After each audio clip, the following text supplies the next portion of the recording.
여기 이태리에 잘 나가는 미녀의 크리에이터가 친한 친구들에게 목에 핏대까지 세워가며 열변을 토하고 있는데요.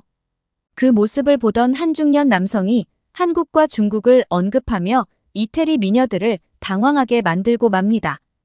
과연 이 미녀 크리에이터에게는 무슨 일이 있던 걸까요? 안녕하세요.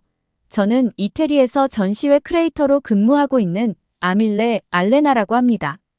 저는 평소에 항상 새로운 문화를 경험하고 직접 체험하는 걸 좋아하는 성격을 가지고 있어요.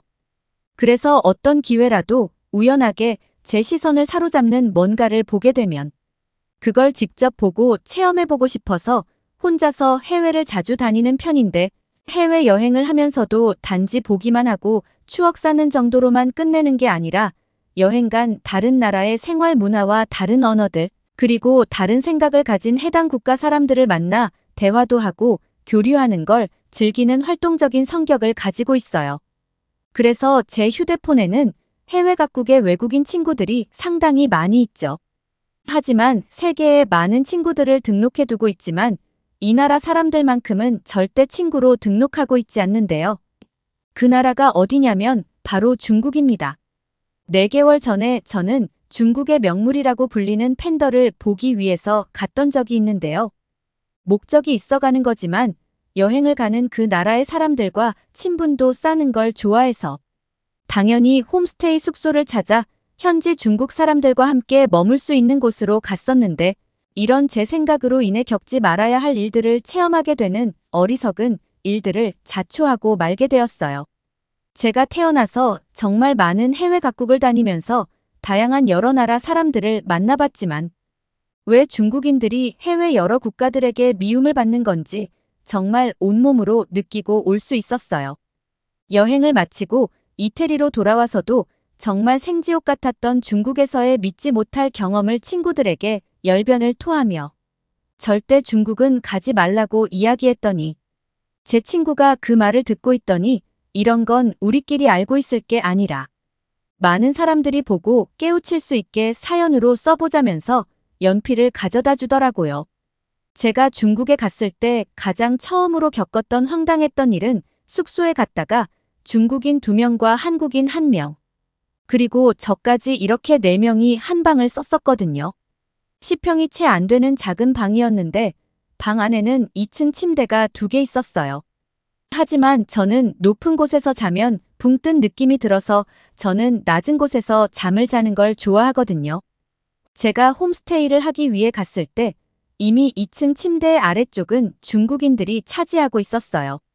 그래서 저는 평소에 성격대로 웃으면서 반갑다고 인사를 하고 2층에서 잠을 못 자는 특성이 있는데 혹시 양보해 줄 수 있을까라고 조심스럽게 요청했는데 중국인들은 단 몇 초의 고민도 없이 싫다고 거절하더라고요. 아니, 너무 고민도 없이 거절해버리니까 괜히 뻘쭘해지더라고요. 어쩔 수 없이 저는 2층을 사용할 수밖에 없었어요. 참고로 대화는 번역 앱을 써서 대화할 수 있었습니다. 그날 늦은 오후에 저희 방에 또 한 외국인이 홈스테이를 하기 위해서 들어왔는데 그 친구도 아시아인이었어요. 한국인이라더라고요. 이후로 저는 믿지 못할 장면들을 보게 됐었는데요. 새로 들어온 그 친구가 자신을 한국인이라고 소개를 하자마자 중국인이었던 그 2명이 서로 뭐라고 막 대화를 하기 시작하더니 새로 온 한국인에게 손가락질을 하면서 뭐라고 막 하더라고요. 그러더니 자신들의 짐을 온 바닥에 펼쳐놓기 시작하면서 얼른 한국인 보고는 2층으로 올라가라고 했었고, 방바닥에 짐을 모두 풀어놓은 중국인 2명은 침대에서 방문으로 나가는 길만 놔두고는 자신들이 1층 침대를 사용하니까 아래쪽은 자신들 거라면서 우리 보고는 2층 높은 곳은 다 사용하라고 하더라고요. 아니, 2층에 침대 외에는 발을 디딜 수가 없는데 어디를 사용하라는지 말이죠. 그러더니 방바닥에 있던 저희 캐리어를 저희가 있는 2층 침대 위로 던지는 게 아니겠어요? 방바닥은 자기들만의 공간이라면서요. 정말 그 모습에 너무 황당하고 어이가 없어서 기가 막힐 노릇이었어요. 하지만 중국인들은 2명이라 혼자서 어찌할 수 없는 터라 저는 안 그래도 좁은 침대 발밑에 캐리어를 두어야 했었는데요. 그때였어요. 새로운 한국인 친구가 바닥에 널브러져 있는 중국인들의 짐들을 발로 툭툭 밀더니 방 모퉁이로 모두 몰아버리는 게 아니겠어요. 그러더니 이 공간은 방 안에 있는 4명이 동등하게 사용할 수 있는 공간이라면서 말도 안 되는 소리를 하면 참지 않겠다고 하더라고요. 그 말에 중국인 친구들은 그런 한국인 친구의 강한 모습에 순간적으로 쫄았는지 주춤했었는데요. 하지만 이내 한 중국인이 그 한국인 친구의 어깨를 툭 하고 밀면서 엄청 큰 목소리로 중국말을 하면서 시비를 걸더라고요. 그런데 순간적으로 무슨 일이 벌어진 건지 한국인 친구의 어깨를 쳤던 중국인이 방바닥에 쓰러져 있었는데 어찌나 빨랐는지 어떻게 그 중국인 친구가 바닥에 쓰러지게 된 건지도 모르겠더라고요. 그날 이후에 방 안은 중국인 친구들의 억지는 사라졌었는데 중국인들의 행동이나 습관들을 한 방에서 지내며 겪으면서 정말 저렇게까지 이기적일 수가 있을까 싶을 정도였는데요. 화장실에서 대변을 보고 나오면 물을 내리고 뒷정리를 깔끔하게 해줘야 하는데 뒷사람이 있던 말던 대변 보고 물을 안 내리는 경우가 다반사고 양치를 하고 입을 헹궜으면 세면대를 정리해줘야 하는데 입을 헹구고 뱉은 침들이 세면대에 그냥 범벅이 되기도 하고 정말 중국인들이 해외 많은 사람들에게 저렇게 자기중심적인 의식이 미움을 받을 수밖에 없게 하는구나 싶었어요. 그런데 그런 걸 한국인 친구가 보게 되면 한국인 친구는 그냥 놔두지 않더라고요.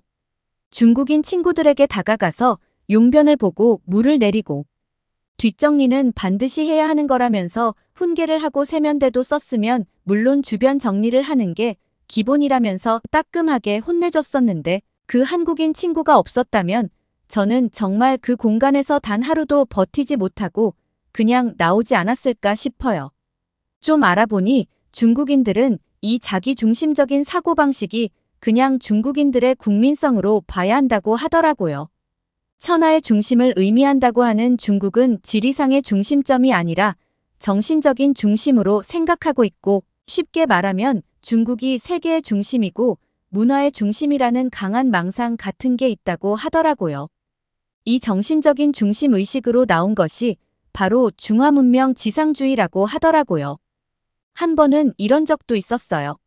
중국에 있는 한 뷔페 식당을 가게 된 적이 있었는데요.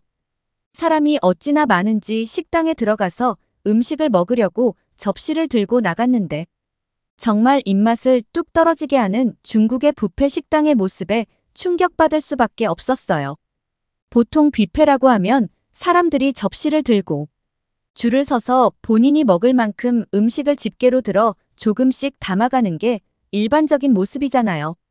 근데 제가 갔던 중국 뷔페의 식당은 집게는 고사하고 손으로 음식들을 마구 퍼담기 시작했었는데요. 줄이 어디 있어요? 서로 음식을 담겠다고 음식 쪽으로 사람들이 밀고 들어가는데 정말 너무 황당해서 이 틈바구니에서 내가 지금 뭘 하는 건지 모르겠더라고요. 그런데 제 뒤에 있던 한 중국인이 나 때문에 음식을 못 담고 있지 않냐면서 비키라고 소리를 치는 게 아니겠어요? 제 얼굴. 옆으로는 중국인들이 음식을 쟁취하겠다고 뻗은 손들이 수없이 왔다 갔다 하고 있었고 정말 아비규환이 따로 없었습니다. 안 되겠다 싶어 과일이라도 먹자는 생각에 과일 코너로 갔는데 그것도 이미 중국인들이 이미 우르르 와서 음식을 집어간 터였는데 수박이 있어야 하는 과일 칸에는 중국인들이 손으로 음식들을 막 집어가는 터에 다 으깨진 채로 수박 국물과 씨들이 과일 칸에 나뒹굴고 있더라고요. 결국 저는 아무것도 먹지 못했고 너무 화가 나서 카운터에 가서 상황을 설명하고 환불을 요구했는데요. 카운터 직원은 그런 저의 말에 무슨 말도 안 되는 소리를 하냐면서 당장 꺼지라고 하더라고요. 그러더니 다른 직원들에게 큰 소리로 절 손가락질하면서 뭐라고 막 하는데 한둘 카운터 쪽으로 직원들이 다가오니까 순간적으로 무서워서 그냥 도망치듯 뷔페를 빠져나왔었어요. 숙소에 돌아가서 한국인 친구에게 이런 이야기를 했었는데요. 한국인 친구는 웃으면서 고생했다고 하더니 중국 문화가 처음 온 외국인들에게는 견디기 힘들 거라면서 마침 옥상에 가서 자신은 음식을 해 먹으려고 했는데 함께 가서 먹자고 하더라고요. 한국인 친구는 옥상에 올라가 한국에서 가져왔던 음식들을 꺼내더니 뭔가 만들었었는데 바로 떡볶이였어요. 떡볶이와 오뎅국, 그리고 한국에서 가져왔다는 김치를 잘게 썰더니 밥을 그대로 볶아 만들었던 김치볶음밥까지. 한국인 친구와 함께 옥상에서 그 음식들을 먹는데 진짜 너무 맛있어서 놀랄 정도였죠. 제가 한국인 친구에게 어떻게 중국에 오게 된 거냐고 물었는데 중국에서 사업을 해보기 위해서 시장 조사 중이라고 하더라고요. 제가 아니 이렇게 자기중심적이고 정돈되지 않은 이런 나라에서 무슨 사업을 하려고 하는 거냐고 물었더니 한국인 친구는 자신도 중국인들의 자기중심적인 태도와 책임을 전가하는 습성을 가진 중국인들이 정말 싫기는 하지만 13억 명이라는 엄청난 인구 탓에 그런 중국인들을 대상으로 어떤 것이든 장사를 할 수 있는 여건을 만들어 수출할 수 있게 된다면 분명 자신의 삶에도 도움이 될 거고 나아가 국가에게도 중국인들 주머니에서 돈을 내게 하는 일이니 도움이 될 거라는 정말 멋진 비전에 대해서 설명해 주었었습니다. 한국인 친구 말대로 중국은 자기중심적인 것 외에도 책임을 전가하는 것에도 일가견이 있었는데요. 나쁜 건 전부 남이고 반대로 성과가 있는 건 모두 자기 때문이라고 생각하는 책임. 전가와 독선 의식이 중화 사상의 뼈대라고 불러도 틀리지 않았어요. 하루는 중국에 있는 팬더를 보기 위해서 동물원에 갔었는데 그곳에서 우연히 저희 나라 이태리 사람을 만날 수 있었습니다. 그분은 각국의 역사를 조사해 기록하는 블로거 분이셨었어요. 중국은 팬더라는 동물을 이용해서 외교를 펼치고 있는데 그 실체를 보기 위해서 이태리에서 왔다더라고요. 그러면서 중국은 판다를 늘리기 위해서 번식에 엄청 애쓰고 있는데 갓 태어난 판다를 사람처럼 인큐베이터에서 키운다더라고요. 지난 20세기 때 장제스의 국민당 정권이 미국의 판다를 선물한 걸 계기로 다른 나라와 우위를 다지기 위해서 판다를 각국으로 보내서 활용했다고 했었고 북한이란 나라에도 정말 많은 판다들을 보내서 북한을 사로잡았다고 했어요. 심지어 지난 카타르 월드컵 때도 중국은 형편없는 축구 실력으로 본선에도 들지 못하고 조기 탈락했는데 그럼에도 카타르의 판다 전시관을 최초로 만들어서 홍보를 하기도 했었다고 했는데요. 이런 판다 외교는 지금도 논란이 많고 이제는 외교를 넘어 판다 대여 사업까지 한다고 했었어요. 그렇다 보니 판다라는 희귀종 동물을 이용해 거액의 돈이 오고 가니까 결국 동물로 장사 속이 아니냐는 시선도 많다더라고요. 제가 정말 많은 국가들을 다녀봤지만 정말 매일이 어쩌면 이렇게 드라마틱할 수 있는 건지 알다가도 모를 중국이었어요. 관광을 마치고 숙소로 갔을 때 한국인 친구는 짐을 싸고 있었는데요. 그 모습에 어디 가는 거냐고 물었더니 자신은 이제 한국으로 돌아가야 한다면서 오늘 밤 비행기로 떠난다고 하더라고요. 한국인 친구의 그 말에 심장이 철렁 내려앉더니 나도 여길 떠나야 하는 게 아닐까 하는 불안감이 스물스물 들었어요. 왜냐하면 한국인 친구가 짐을 싸고 있는 모습에 함께 있던 중국인 친구가 쳐다보면서 알 수 없는 미소를 지으며 절 보고 웃고 있었거든요. 그 모습이 어찌나 소름이 끼치던지 저는 그렇게 짐을 싸고 있는 한국인 친구의 손을 붙잡고 나도 한국에 같이 가면 안 되겠냐고 했었는데요. 한국인 친구는 제 얼굴을 보더니 제가 무슨 마음 때문에 자신에게 이런 제안을 하는지 알겠는지 웃으면서 그러자고 하더라고요. 너무 기뻐서 저는 중국인 친구를 한번 슬쩍 보고 한국으로 가기 위해서 짐을 챙겼습니다. 중국에 지내면서 함께 한방을 지냈던 한국인 친구에게 저도 모르게 많은 의지를 하고 있었던 것 같아요. 사실 한국인 친구 덕에 든든했었죠. 그렇게 짐을 챙기면서 한국으로 가는 비행기 안에서 음악을 들으려고 캐리어에 있던 블루투스 이어폰을 찾았는데 웬일인지 이어폰이 보이지 않는 거예요.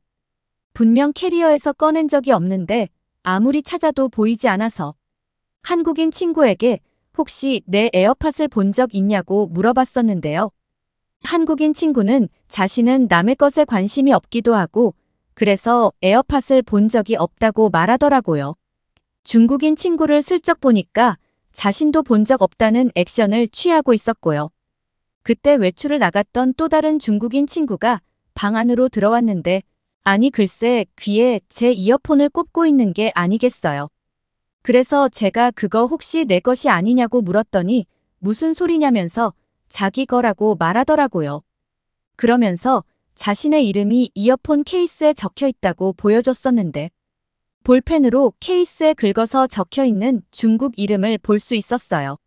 하지만 그걸 보고 저는 제 것이 맞다는 확신을 했었어요.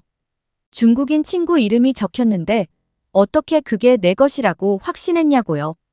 제 이어폰 케이스에는 불에 그을려 아래쪽이 노가 형태가 일그러진 곳이 있었는데 똑같이 불에 그을려 일그러진 케이스였었기 때문이었죠. 그래서 자초지종을 중국인 친구에게 설명하고 다시 돌려달라고 했더니 중국인 친구는 없는 말 지어내지 말라며 소리를 치더니 저를 때리려는 게 아니겠어요. 그때 한국인 친구가 중국인 친구의 손목을 잡고는 그대로 뒤로 밀어버렸고 뒤에서 이어폰을 빼더니 저에게 찾아 돌려줬었어요. 한국인 친구가 뺏어준 이어폰과 이어폰 케이스가 제 손 위에 올려져 있었는데 이어폰은 중국인 친구 걸로 보이는 귓밥이 묻어 있었고 케이스는 볼펜으로 중국 이름을 적는다고 다 그어놔서 형편없는 모습이 되어 있었죠. 그래서 저는 다시 그 이어폰을 중국인 친구에게 난 필요 없을 것 같다고 하고는 가지라고 주고 숙소를 떠났습니다. 제가 없을 때 제 캐리어를 중국인 친구들이 뒤졌다는 건데 숙소를 나오면서도 너무 기분이 나쁘더라고요. 한국은 딱 한 번 다녀왔던 적이 있었는데요. 그때 한국에서의 기억이 너무 좋았던 터여서 다시 한국을 가게 되니까 기분 좋더라고요. 인천에 도착했을 때도 역시나 그때 느꼈던 기분을 다시 한번 느낄 수 있었어요. 엄청나게 크고 웅장한 모습과 타국가들의 공항과는 비교도 되지 않을 만큼 우수했던 첨단 시스템들, 무엇보다 타인에게 무한한 친절을 베풀고 배려하는 한국인들의 시민의식까지 뭐 하나 빠지는 게 없는 한국의 모습 그대로였습니다. 이번 여행을 통해서 저는 중국인들은 절대 친구로 둘 수가 없겠다는 생각을 정말 뼈저리게 체험하게 되었었고 그때 여행의 가장 큰 수확은 중국에 갔을 때 만났던 한국인 친구를 사귈 수 있었다는 거였어요. 제가 중국과 한국을 갔다가 이태리에 돌아간 뒤에 친구 집에 놀러가서 제가 중국에서 있었던 이야기들을 목청 높여 이야기해주고 있었는데요. 친구 아버지가 저희 대화에 갑자기 끼어드시더니 중국에 대해서 장황한 이야기를 해주시더라고요. 친구 아버지는 대만에 오랜 시간 일 때문에 지낸 적이 있었다고 했는데요. 지금 전 세계는 중국인들의 미립국자 문제로 엄청난 신음을 하고 있다는 이야기를 하셨어요. 자신이 있었던 대만은 옛날 2차 대전 이전까지만 해도 열쇠로 문을 잠그고 다니지 않아도 될 만큼 물건을 도둑 맞는 일들이 없었는데 2차 대전이 종료되고 일본인들이 물러난 뒤에 중국 대륙으로부터 약 200만 명의 중국인들이 대만으로 유입되었고 이로 인해 도둑이 없었던 대만은 순식간에 금방 도둑놈의 나라가 돼버렸다고 이야기해 주셨는데요. 도둑이 너무 많아져서 초고층 빌딩의 최상층마저도 열쇠를 굳게 잠그지 않으면 안 되는 수준이라면서 그런 일이 있고 나자 대만인들 중에는 중국 사람들만 보면 도둑이라고 생각하고 자식들에게 조심하라고 충고할 정도라고 하더라고요. 그러면서 서랍에서 옛날 기사가 적힌 신문을 보여주셨는데 그곳에는 정말 충격적인 뉴스가 실려 있었는데요. 1994년 중국의 한 호수에서 대만 관광객 24명을 태웠던 유람선이 호수에서 중국인 강도를 만나서 유람선에 타고 있던 24명 전원을 선실에 가둬놓고 중국 강도들이 불로 태워 죽인 사건을 담은 내용이었어요. 대만에서도 역사적으로 비극적인 사건으로 기록하고 있다고 하더라고요. 한편 중국에서 알게 된 한국인 친구에 대해서도 저는 친구들에게 이야기해 줬었는데요. 그 한국인 친구가 아니었다면 아마 그 숙소에서 중국인 2명에게 몰매를 맞았을지 모른다고 했더니 친구 아버지가 됐든 한국은 아마 그 중국 때문에 되게 억울한 나라가 아닐까라면서 이야기를 꺼내시더라고요. 아니, 중국 때문에 한국이 뭐가 억울하다는 거예요? 라고 물어보자.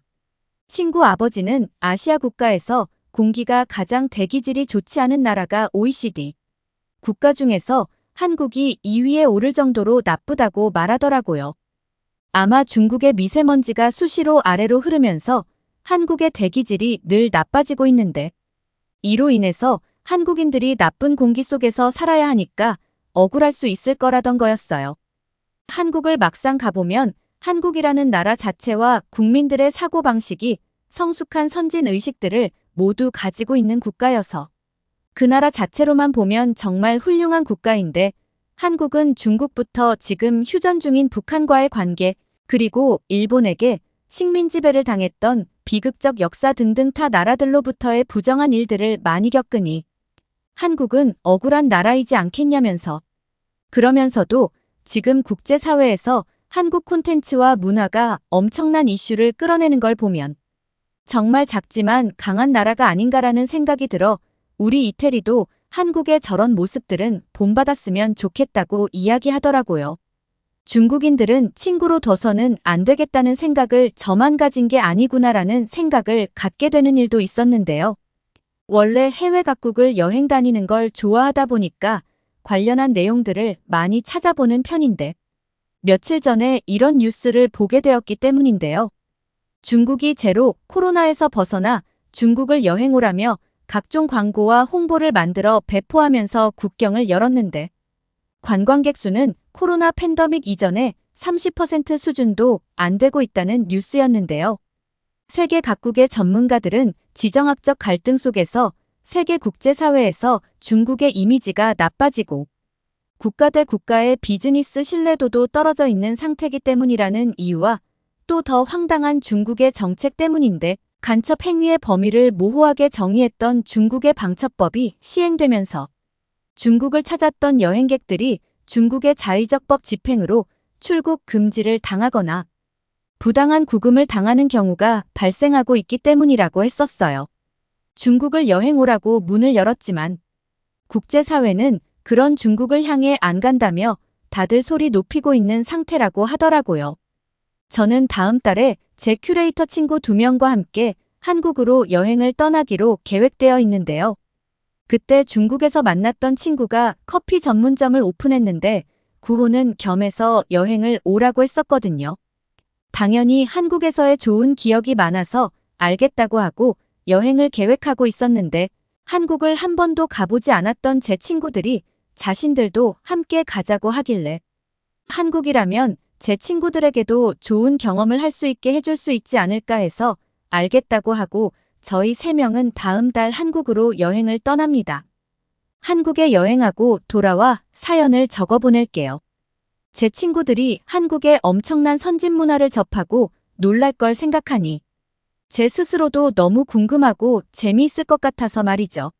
오늘은 이태리의 미녀 큐레이터 아밀레 알레나 씨의 중국을 갔다 경험한 솔직 담백한 이야기를 담은 사연이었습니다.